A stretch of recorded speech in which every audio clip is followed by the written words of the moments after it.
Good morning. So today we're going to finish reviewing for our exam. Okay, we're going to talk about polygons. Remember that the sum of the interior angles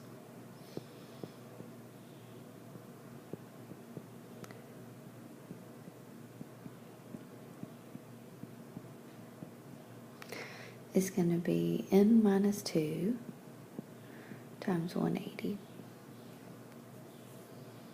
Okay, the exterior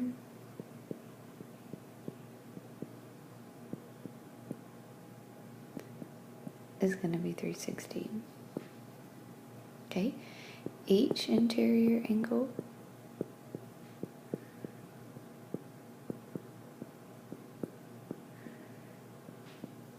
is going to be n minus 2 times 180 divided by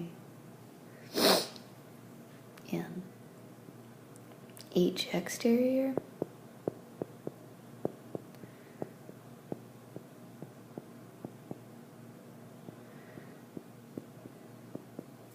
is going to be 360 divided by n. Okay, let's do an example here. So find the value of x here. So I have 1, 2, 3, 4, 5 sides. So 5 minus 2 times 360 would be 540. So the sum of the interior angles will be 540. So if I add all this together, I can find x. So 4x plus 19 plus 9x minus 8 plus 90 plus 7x minus 3 plus 122. Okay, place in space, but okay, so add all this up. So 4x plus 9x plus 7x is going to give me a 20x.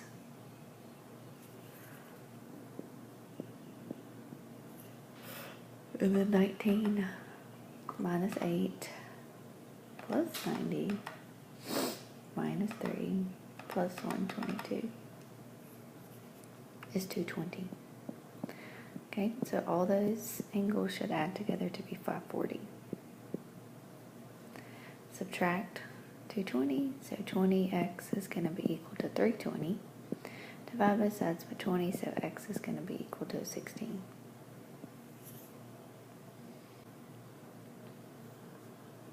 Okay, so the other thing that we talked about was parallelograms, rectangles,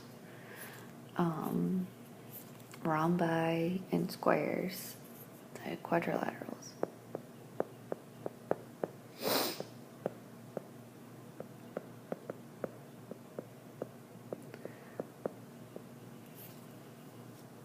Okay, so remember, for all parallelograms, rectangles, rhombi, and squares, opposite sides are parallel.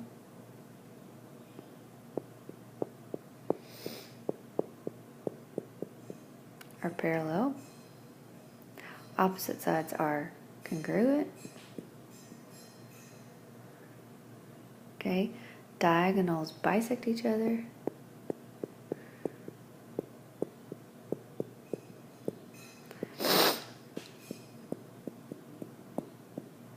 Opposite angles are congruent.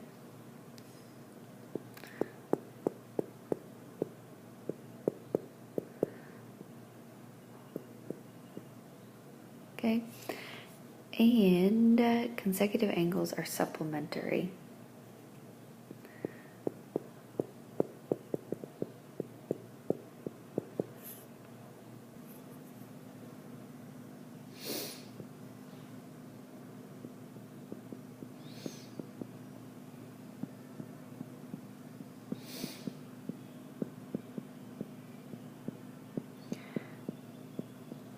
Okay, diagonals are congruent on rectangles and squares, And diagonals are perpendicular, and diagonals bisect opposite angles on rhombi and squares. Okay. Okay, let's do an example here.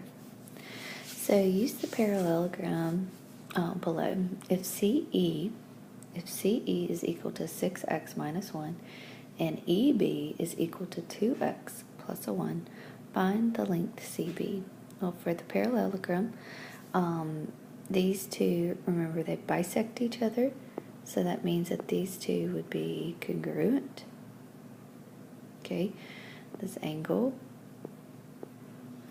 Okay, so that means that 6x minus 1 would be equal to 2x plus an 11. So that would be what? 4x is equal to a 12. So x is going to be equal to a 3. So if I wanted to find CB, then CE would be equal to 6 times 3 minus a 1. So 6 times 3 minus a 1 would be 17.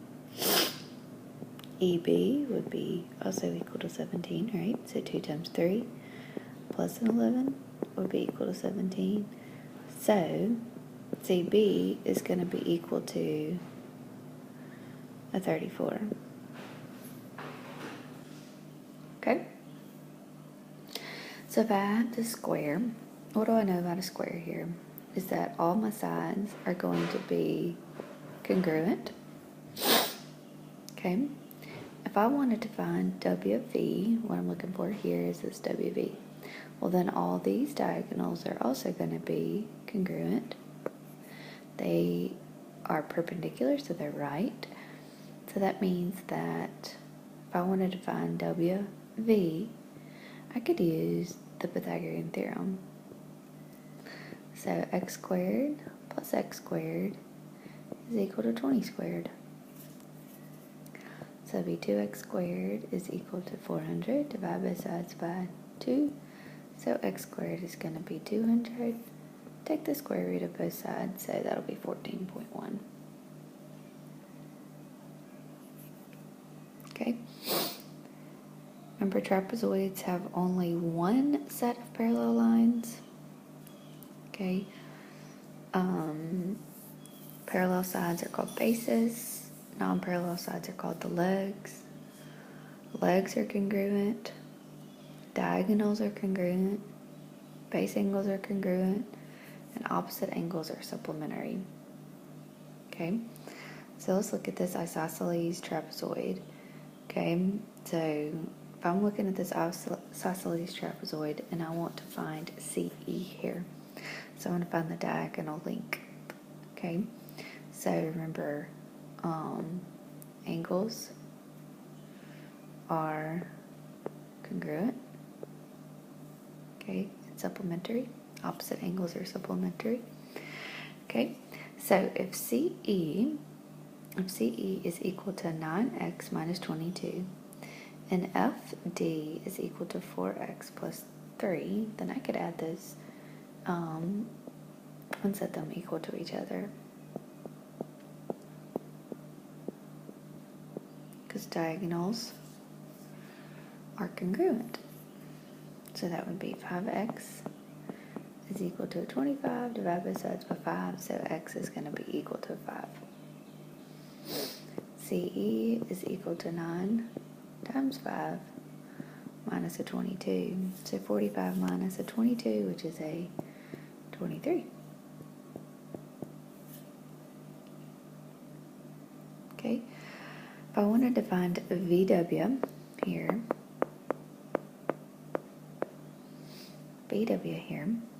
okay, then remember that this plus this divided by 2 is going to be equal to the midsegment. Okay, so x minus 3 plus 41 divided by 2 is going to be equal to the midsegment. So that would be x plus a 38, multiply both sides by 2, so that would be 6x minus a 42, so that would be a negative 5x is equal to a negative 80, divide both sides by negative 5, so x is going to be equal to a 16. If I wanted to find VW, that would be 3 times 16 minus 21. So that would be 27.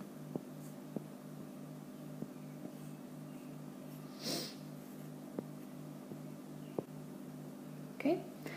The other thing that we talked about were reflections and transformations. So all types of transformations. Y'all did pretty good on this test.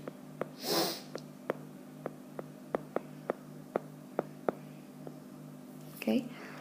Remember reflections, you can have it's a flip, about the x-axis, y-axis, vertical lines, or horizontal lines. Okay, reflection is about an axis.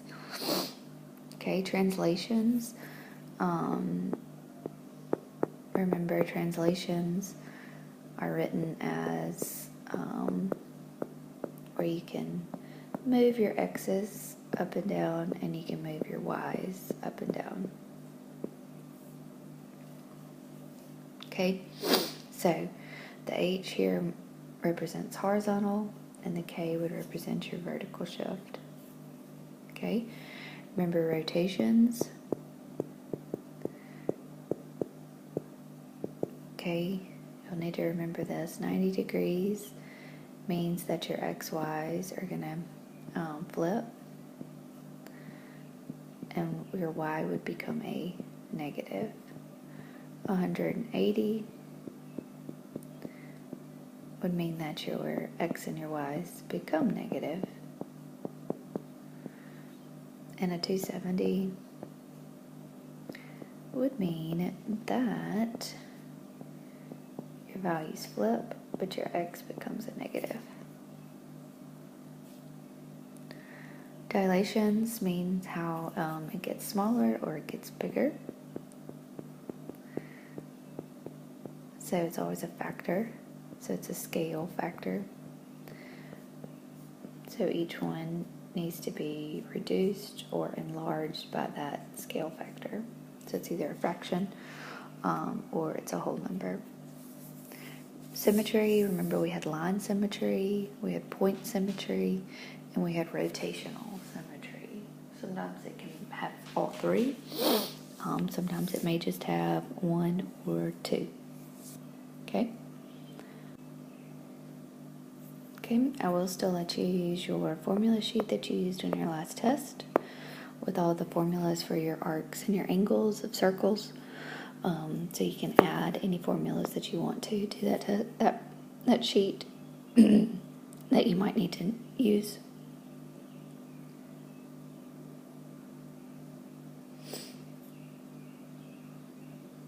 Okay, so the other thing that we talked about was arcs. Excuse me. Arcs and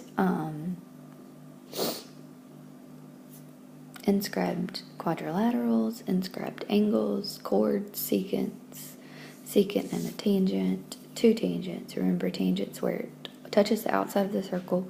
A secant is when it goes through the circle. Central angle is an angle formed inside of your circle. Okay. Arc lengths, an area of a circle. Okay. Are like a piece of a pie in there. The area is pi r squared times your angle divided by 360. So just some formulas that you need to remember to put on your sheet. Okay, so let's look here.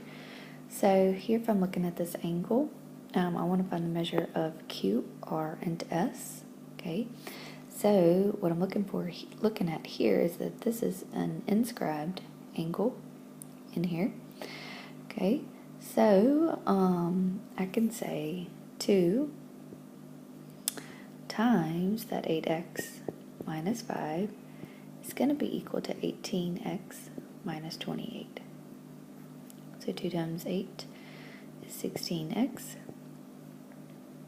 minus a 10 is equal to 18x minus 28. Subtract, so it's going to be a negative 2x is equal to a negative 18. So x here is going to be a 9. So it's asking for Q, R, and S, so the measure of Q, R, and S. So I'm going to plug 9 into my equation here. So that's going to be 67 degrees. Okay, so here I have two secants running through my circle. So if I wanted to find the measure of angle M, N, and J, so if I wanted to find the measure of M, N, and J there, I would take 1/2 times those two angles added together. So what'll that be? 76 degrees.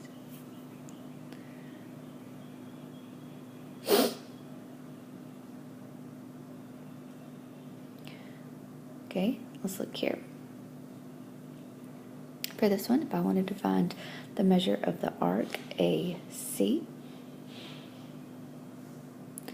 okay, so what would I do? I would take 52, I have a tangent and I have a secant, so I would take 52 and I would take half, what I'm looking for right here, this is what I'm looking for, this arc right here.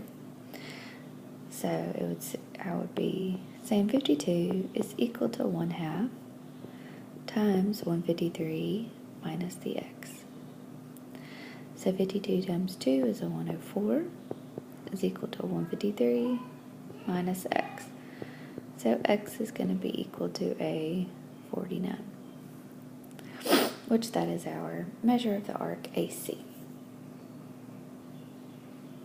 Okay, so if I wanted to find the value of x here, okay, I have two chords, so remember that's A times your B, so that would be 14 times 27 is going to be equal to 21 times x. So 14 times 27 is a 378. Divide both sides by 21, so x is going to be equal to an 18. Okay, so if I wanted to find the area here, the area of the shaded region, remember your area formula is pi r squared times x divided by 360. So that would be pi times 78 times your radius, which is 19 squared, divided by 360. So that'd be roughly what, 245.72, and that's in meters squared. Okay, so circles, equations of a circle, remember, are is the formula x minus h squared plus y minus k squared is equal to r squared, where the center is at hk and r would be your radius. Okay, the other thing that we have talked about is volume and surface area. So all those volume and surface area formulas you can put on that